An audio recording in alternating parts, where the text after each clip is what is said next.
Cukup menyadari, tidak perlu dihafal, tidak perlu diingat, tidak perlu diamalkan.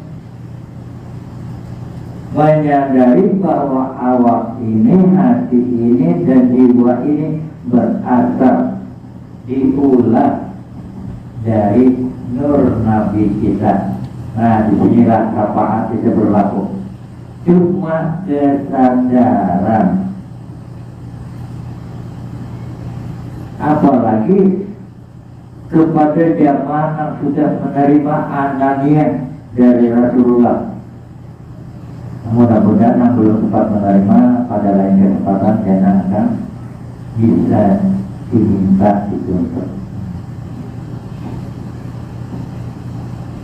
Nah, jadi bagi pemegang tawajud mutlak sebenarnya ada lagi meminta syafaat.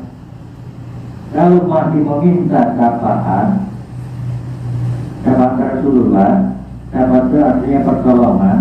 Sementara dirinya dari wujud Rasulullah, hatinya dari Rasulullah, jiwanya dari wujud Rasulullah.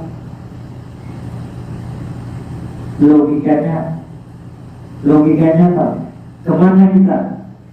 Di mana kita? Siapa kita?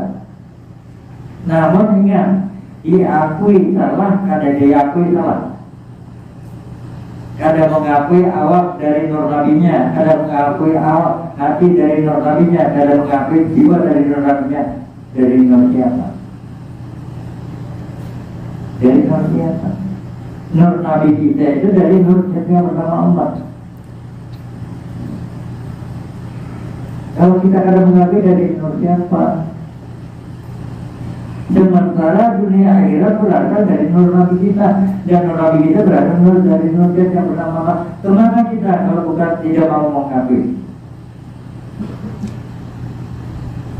Kita akui, artinya di sini menjurus ke pengakuan kita secara zahir. Ilmu makrifat itu ilmu mengenal, ilmu batin. Pengakuan kita cukup diakui. Wujud diri itu berasal dari wujud Rasulullah. Hatiku berasal dari Rasulullah. Jiwaku berasal dari Rasulullah. Ada perlu diapa, ada perlu diamalkan. Menyadari syafaat berlaku dunia akhirat. Cuma sedikit menyadari selamat dunia, selamat akhirat. Sebab maksud itu cuma nabi kita di dunia ini. Di dunia dan di akhirat. Maksud itu cuma nabi kita. Pada saat kita menyadari bahwa diri kita ini syafaat Rasulullah, jika hujan labat kita kena tabiat taubat mereka. Kalau bahasa Jawa mereka bina. Kalau susah kalau kada perlu kesana kemari membawa sakit, tomat kami semuanya ini cukup jaga kesadaran. Selamat dunia, selamat akhirat. Tapi kalau sudah cukup jaga kesadaran, selamat dunia, selamat akhirat, pelihara dengan memelihara tawajud mutlak, yang wujud dirinya adalah wujud tawajud mutlak. Di sinilah kalau dari pamer, kalau dari sahabat, di sinilah adab kita terhadap Rasulullah, adab kita terhadap yang bernama. Apalagi adab kita terhadap lingkungan ini. Cukup dengan kesadaran. Kalau sudah mau, kadang-kadang begitu sederhananya keilmuan kita, tapi di balik kesederhananya ada sesuatu yang luar biasa. Makanya sejak awal itu aku berusaha membangkitkan kesadaran. Setelah bangkit kesadaran, pertahankan kesadaran. Setelah dipesankan kepada gunakan. Ilmu itu diketahui, dipahami, diamalkan, ditahkikkan. Tahkik itu artinya pakai.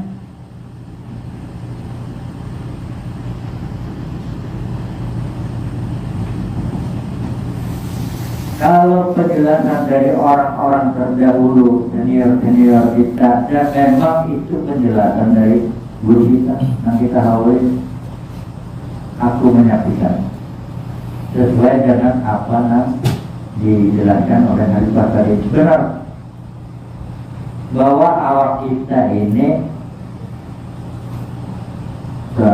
kepunyaan Allah, sebab nama Allah. Hati kita ini kepunyaan Allah, nama Allah. Nah, jiwa kita ini kepunyaan Allah, nama Allah. Cara kau dimana? Tapi apakah harus dikembalikan kepada Allah? Pertanyaannya. Justru di sini sejak awal dibangkitkan kesadaran untuk mampu menggunakan hidayah yang ada pada diri kita masing-masing. Hidayahnya kemana? Bagus, hidayah itu petunjuk beliau ada dibantah. Tapi hidayah yang kayak apa? Nah, petunjuk beliau, tapi bentuk petunjuknya kayak apa? Seperti apa?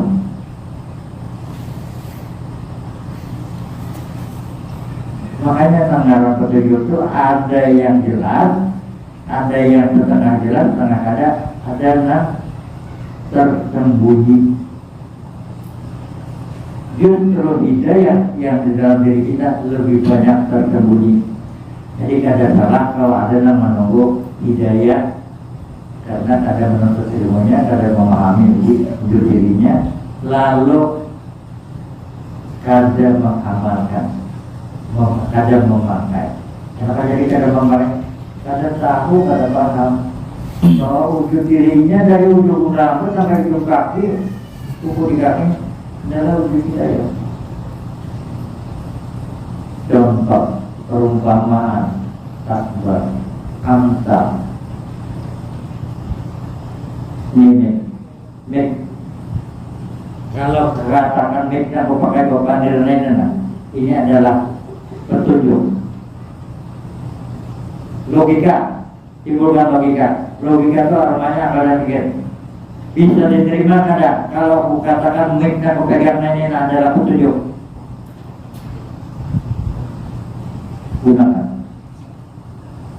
Gunakan akal dan pikir kita. Itu sebenarnya keramat yang ada pada diri kita. Itu sebenarnya hidayah yang ada pada diri kita. Percaya kada? Mik ini merupakan petunjuk. Petunjuk ada mula, ada pabrikannya di sini lengkap dan ukurannya lengkap. Datangi pengalamannya adalah pabriknya.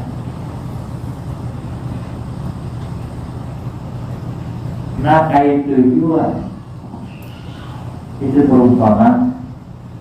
Siapa yang maulah hati kita, siapa yang maulah awak kita, siapa yang maulah jiwa kita, dari apa awak hati dan jiwa kita diulang.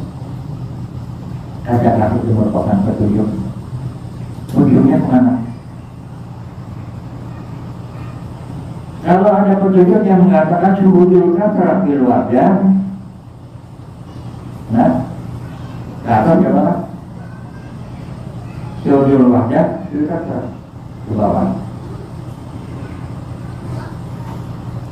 Tujuh diri kita enak. Ini petunjuk, satu petunjuk. Tapi petunjuk bagi kaya nama. Kada salah kalau wama arhamnaka ila rahmatalil alamin, pujian yang bernama Allah kepada Nabi kita, junjungan kita. Kita apa?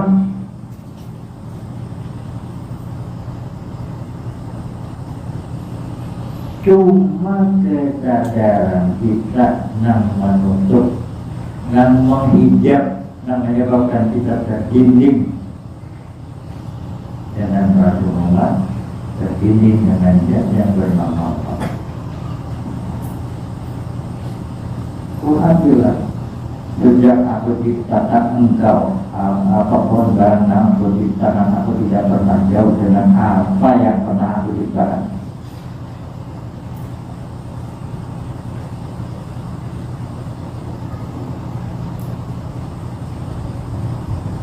Kurangnya jelas.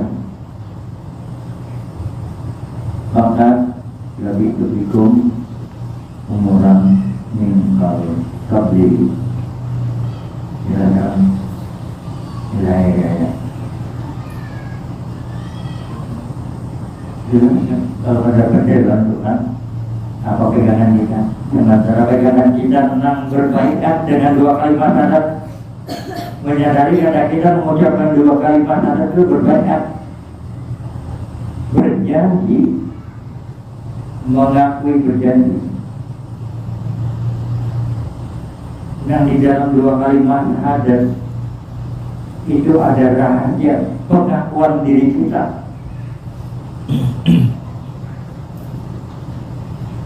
terhadap Rasulullah. Apalagi kalau sudah diakui oleh Rasulullah, anaknya Rasulullah. Jangan itu cuma kesadaran tentang mampu memelihara.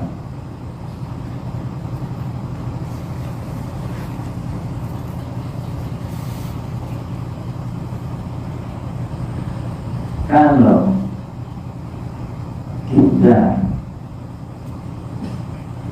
ada mampu membangkitkan kesadaran kita sebagai manusia, nang manusia itu ada berbeda mengatakan manantu, paling manantu. Siapa engkau dan untuk apa engkau? Akhirnya mau kemana engkau? Keesok. Artinya ini wujud-wujud cara mengenal diri kita dan terdiri dari awal hati dan roh. Ini kalau dibuka, mutawajjih mentalnya luar biasa. Nah kemudian mengulang tadi lah. Nah pada tadi sudah dikatakan kal-kausan telaga ilmunya. Kemudian telaga haus. Telaga haus itu adalah hati kita. Hati kita itu telaga haus. Kalau memahami awaknya, memahami hatinya, sudah menikmati air dari telaga kal-kausan dan telaga haus. Jiwa kita itu telaga ainun ma'in. Kalau ketiga telaga itu kita tahu, kita terbukti minyak airnya dari telaga itu, artinya keilmuannya.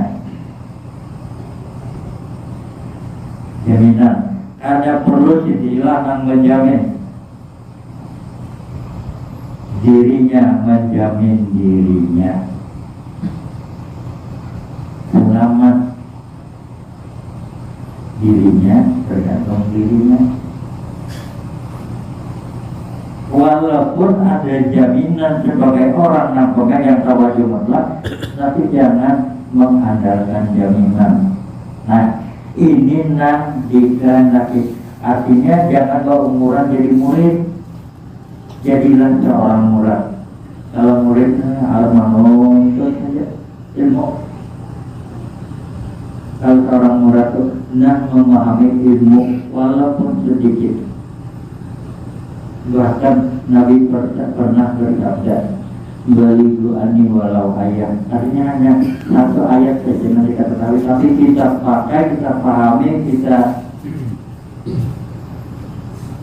paham artinya, tahdikan, kita pakai seterusnya. Cukup hanya satu ayat.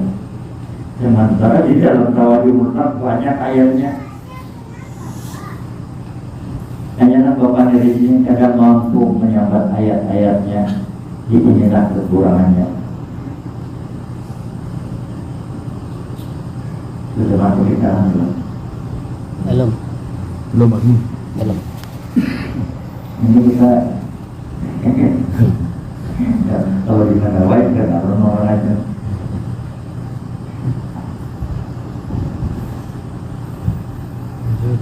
Nah itu tadi ilmu kita sebenarnya dipadatkan kali, dipadatkan sulit, nggak cocok, gampang. nggak cocok.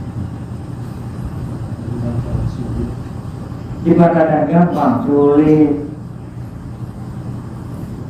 Kuncinya kesadaran. Apabila kesadarannya terbuka, jaga, dan ada pernah lagi gurih. Nah, dalam bentuk-bentuk rahasia yang ada di dalam dirinya akan terbaca. Aku lawan ayah kan pernah bermimpi, tapi bila aku perlu ayah, datangi ayah. Bila ayah perlu aku, datangi ayahku. Di mana? Nah, itu pertanyaannya apa? Di mana? Di relung hati kita. Itu pernah diuraikan dari dalam hati. Ikhlasul jannah jinan.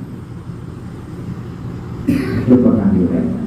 Sederhana uraiannya. Menggali ikhlasul jinan dengan pedoman Quran dan hadis 3 tahun hanya terbuka. Dijelaskan dengan waktu beberapa menit. Nah, itu harus disadari dengan penjelasan menunggu beberapa menit memakai papan tulis.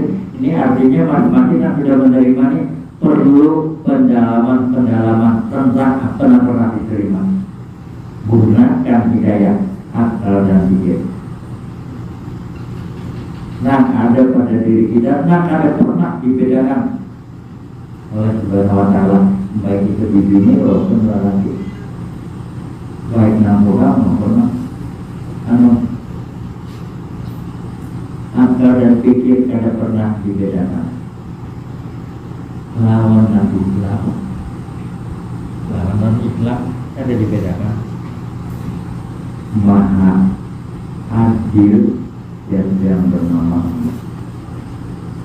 Tapi kalau kadang mampu menggunakan hidayah, kadang mampu memahami hidayah, nah kepada dirinya apa bedanya dengan Tuhannya?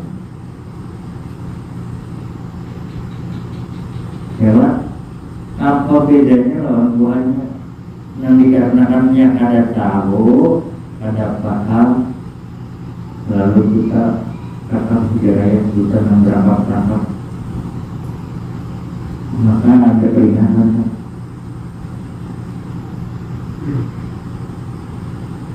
Ada peringatan.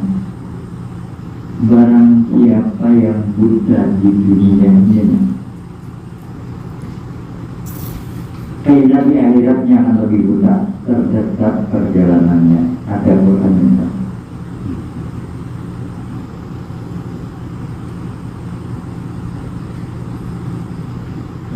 ilmu kita ini berdasarkan Quran dan hadis. Gunakan logika. Nah, aku ingatkan ulang bahwasanya ilmu ma'rifat ini, ilmu mengenal diri ini, ilmu mengenal, ya, ilmu ma'rifat itu ilmu mengenal. Ada lain adalah ilmu tasawuf. Lalu ilmu tasawuf itu ada lain, ada ilmu ma'rifat itu ada lain adalah ilmu mantik. Nah, mantik bahasa Arab, mantik itu bahasa Indonesia. Bahasa Arabnya mantik, pakai komputer pikir, mantik. Kalau bahasa Indonesia logika. Kalau sudah logika itu baunya, aromanya, akal pikir, kalau kadang bisa diterima dengan akal dan pikir ini ada logis. Nah, itu Allah ini. Sementara ilmu tawadi mutlak ini sumbernya, acuannya yang dipakai adalah Quran dan hadis, lain tidak. Tinggal bagaimana kita memahami Quran, tinggal bagaimana kita memahami hadis. Dikaitkan dengan segala bentuk rahasia yang ada pada diri kita, baik itu rahasia kenabian kita, baik itu rahasia yang menciptakan kita. Mudah-mudahan jangan gunakan yang ragu. Bahkan kalau kita kada mau menggunakan akal dan pikir, Quran memperingatkan bahwa Tuhan itu akan murka bagi orang yang kada mau menggunakan akalnya. Wajib alulitna waladina layak bilun. Tuhan itu murka bila kita kada mau menggunakan akal. Artinya penggunaan akal itu bukan hanya urusan dunia, urusan akhirat. Gunakan akal. Kalau artinya mengatakan bahwa akal dan pikir kada mampu menembus rahasia ketuhanan, sementara Tuhan menyuruh menggunakan akal dan pikir untuk memahami siapa dirinya. Setelah dia memahami, mengetahui siapa dirinya, dia akan kenal siapa Tuhannya.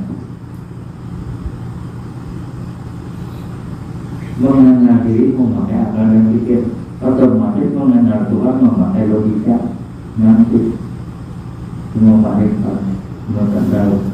Ilmu tasawuf itu artinya ilmu mensucikan. Kalau tadi udah Khalifah, awak ini olahan Tuhan, hati olahan Tuhan, jiwanya olahan Tuhan, maka kembalikan kepada Tuhan. Tujuh, ada wujudnya, ada orangnya. Kalau dikembalikan kepada Tuhan, ada nama Tuhan. Kalau kita Tuhan kan memakai awak, agar apa? Agar perjalanan. Tuhan ada biji figur yang akan dari perjalanan. Serahkan Tuhan hati kepada Tuhan, nama Tuhan. Jiwanya serahkan oleh Tuhan dan nama Tuhan. Berdasarkan dua pemahaman di satu perjalanan, dua pemahaman. Nah hanya kita. Nah awalnya bujur, nah akhirnya untuk apa? Artinya yang terakhir ini mengatakan bahwa kita bila dibari Tuhan, dibari orang, lalu kita kembalikan lagi. Kita kada pandai berterima kasih. Kalau Tuhan kada pandai bersyukur. Antara bujur lawan kada, di sini ada batas di antara benar dan salah. Yang di batasnya ini yang kita ambil apa rahasianya? Ternyata ilmunya ada namanya. Lalu perjalanan yang kedua, karena pengakuan kita ini kebanyakan dosa, ini awak kita, ini hati kita, ini jiwa kita. Lalu hancurkan pengakuan itu, panahkan berharapnya di panahkan. Itu bujur. Kalau sebatas pengakuan kita, tapi kalau hatinya, awaknya, lalu jiwanya dihancur, ini salah. Tuhan Allah akan ada kita hancur. Ambil contoh, sampean yang mengolahkan mainan, akhirnya anak sampean dihancur, anak sampean apa rasanya? Itu tak. Kayak itu juga merasa awak ini penuh dosa, hati ini penuh dosa, jiwa ini penuh dosa. Lalu minta diampuni. Itu